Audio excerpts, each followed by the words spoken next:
我邀请您了解伊斯兰，它赋予生命和死亡真正的意义。国王、夫人和统治者，无论他们多么强大，都已经失去科学家、思想家和伟大的头脑。尽管他们只是圆波，也无法逃避死亡。你和我终有一天也会离开这个世界，在那一刻到来之前，请认清真理。古兰经提醒我们的起源。安拉说：难道他们是无中生有的吗？还是他们自己就是创造者，或者是他们创造了天地？不，他们毫无确实的依据。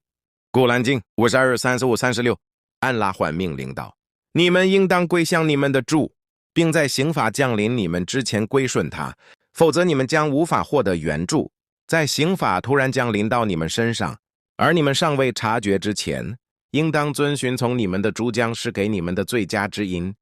古兰经39:1-5，请深思这一点，在为时已晚之前寻找真理。